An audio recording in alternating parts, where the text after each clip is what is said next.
নমস্কার বন্ধুরা, কেমন আছেন সবাই? আজ আগস্টের 16 তারিখ শনিবার। আজ হলো আমার বরের জন্মদিন। আর যদি আবহাওয়ার কথা বলি, বিগত কদিন ধরে টানা বৃষ্টিপাতের পর আবার সূর্যের প্রখর তাপে আবার গরমটা পড়েছে। যাই হোক, সকাল থেকে বলা ভুল হবে, আগের দিন থেকেই আমি অনেক কিছু জোগাড় করে রেখে দিয়েছিলাম। তো সকাল থেকে উঠেও সেরকম কোনো হ্যাসেল পোয়াতে হয়নি। এই 5টা রকম ভাজা আমি বানিয়েছি। প্রথমে উঠেই কাটাকুটি করে রেখেছিলাম, তাড়াতাড়ি করে ভেজে নিতে সুবিধা হয়েছে।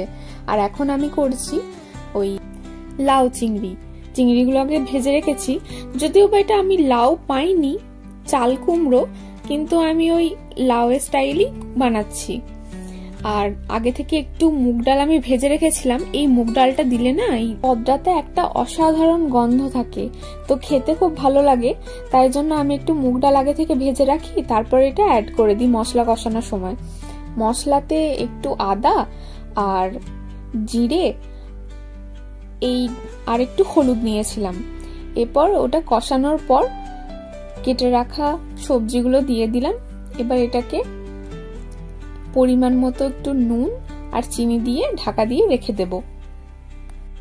কিছুক্ষণ পর মশলার সাথে সবজিটা মজে এলে তারপর চিংড়ি মাছগুলো দিয়ে দেব। চিংড়ি মাছগুলো আগে থেকে ভেজে রেখেছিলাম, তো সেটাই অ্যাড করে দিলাম। এখনই যা গন্ধ এসেছে সেটা আর বলার নয়। একটু ঢাকা দিয়ে রেখে দিলাম। এটার পর হয়ে যাবে। নামানোর আগে একটু ঘি দিয়ে দিলাম, তাহলে ফ্লেভারটা আরো এনহ্যান্স হয় এটার। চিংড়ি দিয়ে চাল কুমড়ো আমার করা হয়ে গেছে। যাই হোক, এটা নামিয়ে নিলাম।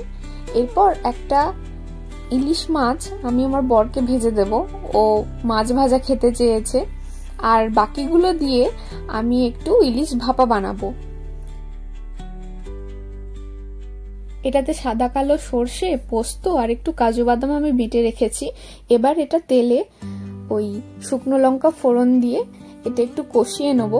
দেখুন, ভাপা করার মতো আমার কাছে এখানে সরঞ্জাম নেই, তাই জন্য এই মশলাটা কষিয়ে এর উপরই একটু জল দিয়ে মাছগুলো কাঁচাই ছেড়ে দেবো।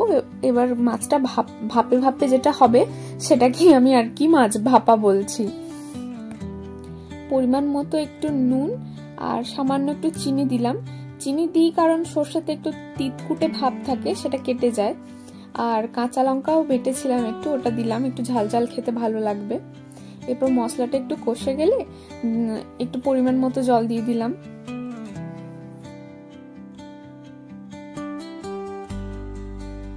জল দিয়ে দেওয়ার পর জলটা একটু ফুটতে দিতে হবে।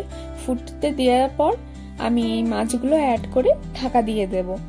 মাছগুলো অ্যাড করার সময় দেখাতে আপনাদের ভুলে গেছি। তো এই হচ্ছে এটার ফাইনাল লুকটা। এটা এখনো হয়নি, এটা আর একটু আমি ঢাকা দিয়ে কষবো রান্নাটা। এই যে আমার প্রায় এটা হয়ে গেছে। নামানোর আগে একটু ধনেপাতা আমি দিয়ে দিয়েছিলাম, তাহলে খুব ভালো লাগে। আমাদের দুজনেরই ধনেপাতা স্মেলটা খুব ভালো লাগে। আর নামানোর আগে একটু সর্ষের তেল, এটা তো মাস্ট, দিয়ে দিলাম। বাস, এটাও আমার হয়ে গেছে। এরপর আমি স্নান করে পুজো সেরে খাবারটা পরিবেশন করে দেব। এই যে আমি পরিবেশন করতে চলে এসেছি।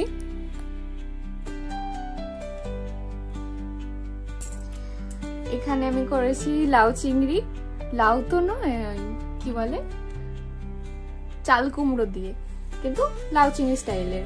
আর এটা হচ্ছে ইলিশ মাছ ভাপা, এটা সর্ষে পোস্ত দিয়ে বানিয়েছি আর কাজু বাদাম বাটা দিয়ে।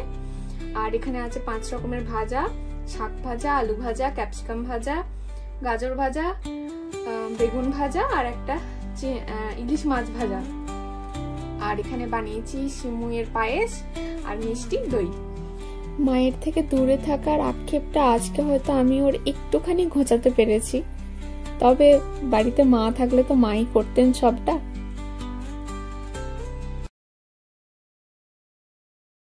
আজকে আমরা দুজন আর একটা ব্লগে চলে এলাম আপনাদের সঙ্গে। আজকে আমরা বিকেলবেলাতে গরমে ঘরে থাকতে থাকতে হঠাৎ করে বোর হয়ে গেছি। তো সাইজো স্টেশনের ঠিক পাশেই, মানে আমাদের সাইকেল করে আসতে হবে ঘর থেকে, সাইজো স্টেশনের ঠিক পাশেই একটা খুব সুন্দর মনেস্ট্রি আছে। তো আমরা ঘুরতে চলে এলাম। আজকে আপনাদেরকে মনেস্ট্রিটা দেখাবো কেমন দেখতে, যদিও একটু সুন্দর সুন্দর হয়ে গেছে, কিন্তু আশা করি দেখতে পাওয়া যাবে। আজ আমরা আছি সাইজো স্টেশনের ঠিক উত্তর দিকের এক্সিট গেটের কাছে একটি শ্রাইনে, যার নাম মিতাতে। এই ধরনের শ্রাইনগুলি জাপানি সম্প্রদায়গুলিতে গুরুত্বপূর্ণ ভূমিকা পালন করে। কেবল ধর্মীয় স্থান হিসাবে নয়, বরং স্থানীয় ঐতিহ্য এবং সম্প্রদায়ের কার্যকলাপের কেন্দ্র হিসেবেও এই শ্রাইনগুলো কাজ করে। এই শ্রাইনগুলিতে প্রায়শই বাৎসরিক উৎসব, যা জাপানি ভাষায় বলা হয় মাতসুরি, তা অনুষ্ঠিত হয়। এই যে যেটা দেখতে পাচ্ছেন, এটাকে বলা হয় তেমিজুয়া। শ্রাইনে ঢোকার আগে শুদ্ধিকরণের আচার হিসাবে এই যে লম্বা হাতলওয়ালা হাতা বা হিসাকু যেটা বলা হয়, সেটা ব্যবহার করে জল তোলা হয়। প্রথমে বাঁ হাত ধোয়া হয়, তারপরে ডান হাত, তারপরে মুখ ধুয়ে জলটি ফেলে দেওয়া হয়। এই শুদ্ধিকরণের কাজটি পবিত্র স্থানে প্রবেশের আগে শারীরিক ও আধ্যাত্মিকভাবে নিজেকে শুদ্ধ করার প্রতীক।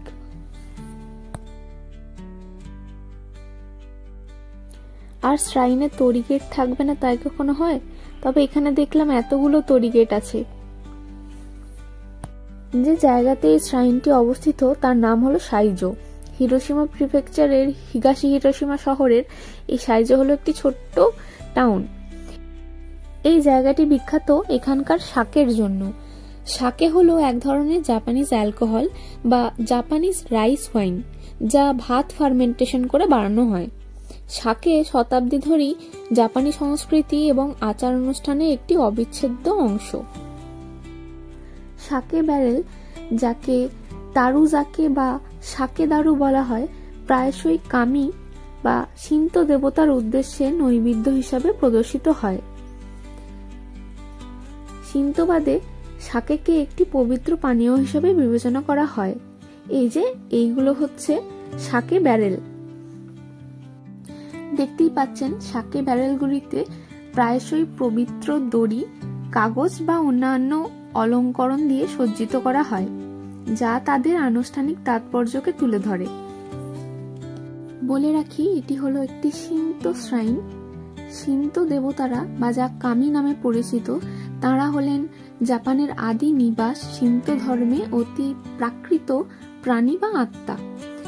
কামি প্রকৃতির বিভিন্ন দিক থেকে বাস করে বলে বিশ্বাস করা হয়, যেমন বাতাস, জল, গাছ এবং কিছু কিছু প্রাণীকেও পবিত্র কামির সাথে তুলনা করা হয়।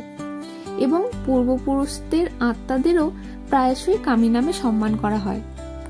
কিছু সুপরিচিত কামিদের মধ্যে রয়েছে আমাতেরাসু, যিনি সূর্য দেবী; সুসানো, ঝড়ের দেবতা; ইনারি, ধান ও উর্বরতার দেবতা। বাঙালিদের মতোই জাপানিদেরও সংস্কৃতি বেশ সমৃদ্ধ। এখানে এসে তা আমি পুঙ্খানুপুঙ্খভাবে বুঝতে পারলাম। যাই হোক, এবার আমরা ঘরের দিকে রওনা দিলাম। স্টেশনের স্ট্যান্ডে আমাদের সাইকেল রাখা আছে। এবার সাইকেল নিয়ে 15 মিনিট লাগবে বাড়ি পৌঁছাতে। তো আজ এই পর্যন্তই। আবার আপনাদের সাথে অন্য কোনো ভিডিওতে দেখা হবে। ততক্ষণ ভালো থাকবেন, সুস্থ থাকবেন। আর ভিডিওটা ভালো লাগলে একটা লাইক করতে ভুলবেন না কিন্তু। বাই।